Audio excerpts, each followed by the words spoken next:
Bom, senhores, nessa aula a gente vai corrigir exercícios, certo?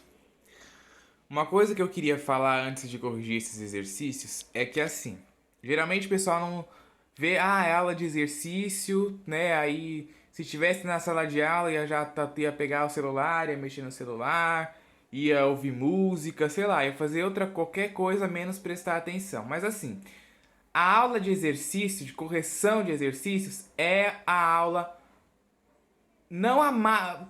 quase a mais importante, né? A aula mais importante é a aula que a gente aprende, a teoria da coisa e tal. Mas os exercícios é muito importante, tanto importante quanto a teoria da aula. Porque às vezes tem alguns conceitos que a gente viu na teoria da aula que passam desapercebidos, né? Às vezes você não entendeu o que é união, o que é intersecção de conjuntos. Então, quando a gente faz os exercícios, a gente consegue aprender de novo ou fixar mais essa ideia na nossa cabeça. Então, assim, não ignorem os exercícios, é importante vocês fazerem, vocês resolverem, vocês assistirem os vídeos, assistirem às aulas de correção de exercícios, ok? Então vamos corrigir esses daqui, ó. O primeiro exercício falava assim: considerando os conjuntos A, que tem os elementos 1, 2, 4, o conjunto B, que tem os elementos 1, 3, 4 e 5, e o conjunto C, que tem os elementos 5, 6, 7 e 8, determine.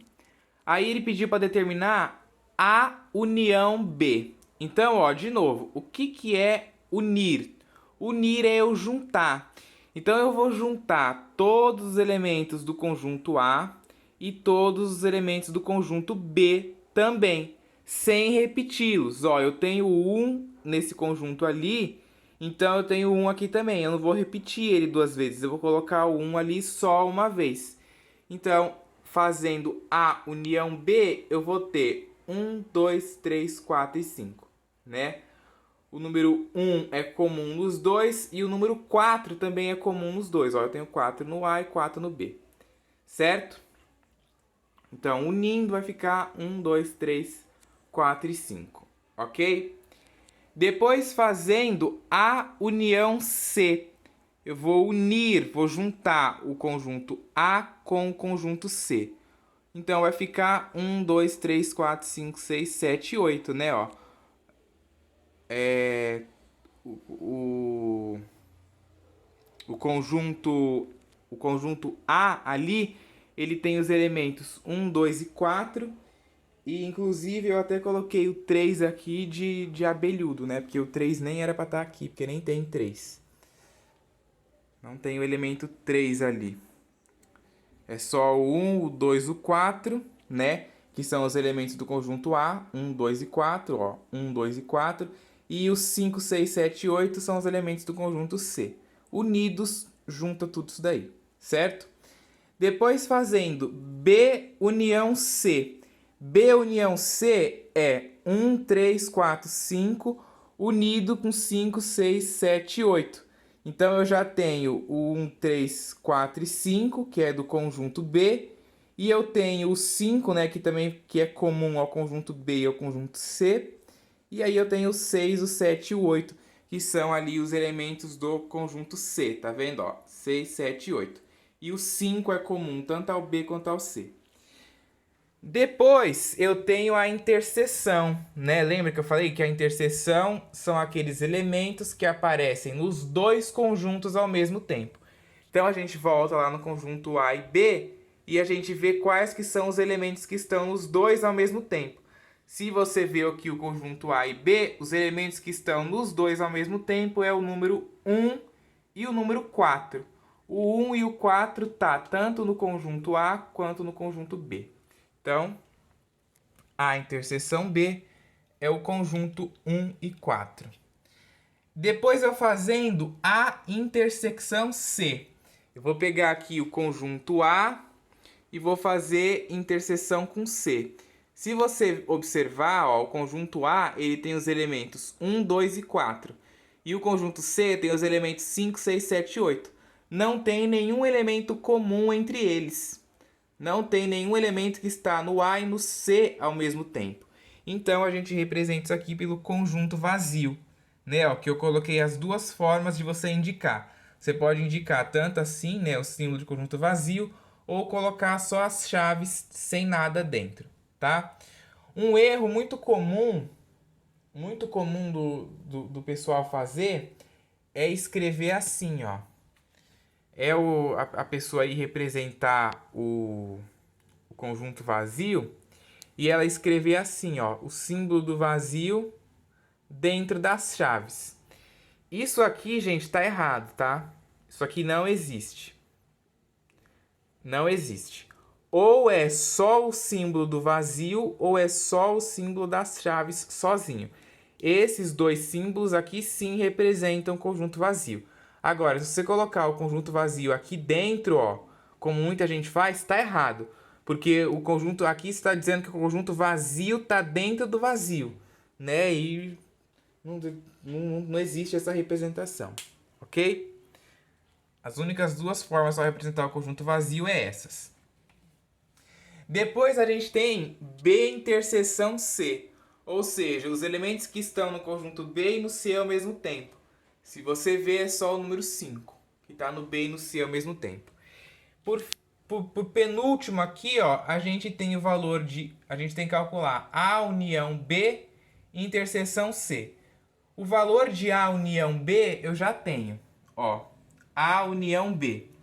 Aí eu tenho que pegar este conjunto aqui e fazer interseção com C. Ou seja, ver os elementos que estão neste conjunto e no conjunto C, ó, ao mesmo tempo. Quais são os elementos que estão naquele conjunto ali, neste conjunto e no conjunto C ao mesmo tempo? É só o número 5, né, ó. Então, A união B interseção C é só o número 5. Depois aqui eu tenho A intersecção C. Já tenho esse valor aqui, ó. A interseção C é o vazio. Eu vou unir o vazio com o B. Então, eu vou colocar só os elementos do B, né? Eu unindo o conjunto vazio, que não tem nenhum elemento, com o conjunto B, que tem esses elementos, vai me dar esses elementos, né? Então, tá aí. Lembra, isso aqui é até uma propriedade, né? Que a gente tinha lá a união com o conjunto vazio, dava o próprio conjunto A. Aqui a gente tem este conjunto, né? Ó, o conjunto A interseção C, que é o vazio, unido com o B, dá o próprio conjunto B. Agora, um outro exercício aqui, ó, bem tranquilo, para a gente representar simbolicamente, ele falava assim: utilize os símbolos de união e interseção para representar a parte destacada no diagrama. Então, ó, eu tenho esse diagrama aqui, né, esse diagrama de Venn aí, e a gente tem que usar união e interseção para destacar.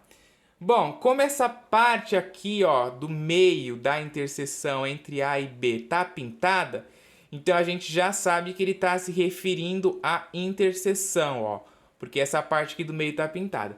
Então, com certeza tem a interseção B. E como tem pintado o conjunto C inteiro, tá querendo dizer que eu uni o resultado da união de A e B com esse conjunto C, tá? É totalmente visual esse exercício, totalmente visual. Se você não entendeu, volta aí um pouco o vídeo para conseguir entender. Exercício 2 falava assim: se o conjunto A é formado pelos divisores positivos de 18 e o conjunto B possui 5 elementos e o número da interseção de A e B 3, quantos elementos possuem o conjunto A união B? Bom, então a gente vai usar aquela fórmula lá que a gente viu do número de elementos da união entre dois conjuntos, né? Só que primeiro a gente tem um conjunto aqui, ó, que foi dado pela lei de formação, que é o conjunto A, que é formado pelos divisores positivos de 18. Então, primeiro você vai ter que montar o conjunto A, que é o conjunto dos divisores positivos de 18. E os divisores positivos de 18 é 1, 2, 3, 6, 9 e o próprio 18. E o número de elementos, né, que tem nesse conjunto é 6. Eu tenho 6 divisores para o 18. divisores positivos, né? Aí a outra informação que o exercício dava era que o número de elementos de um conjunto B era 5 e o número de elementos da interseção, né, entre A e B era 3. Como eu já tenho todas as informações, é só eu substituir na fórmula. Então fica lá, ó, o número de elementos da união é igual ao número de elementos do A, número de elementos do B, menos o número de elementos da interseção. O número de elementos do A eu substituí ali, ó, que vale 6. O número de elementos do B vale 5 e o número de elementos da interseção vale 3. E aí fazendo 6 mais 5 menos 3 deu 8. Nesse exercício aqui, eu não preciso usar o diagrama de Venn, né? Não precisei usar o diagrama de Venn. Mas vai ter exercícios que a gente não vai conseguir resolver sem usá-lo. Então é importante que você saiba utilizar diagrama de Venn.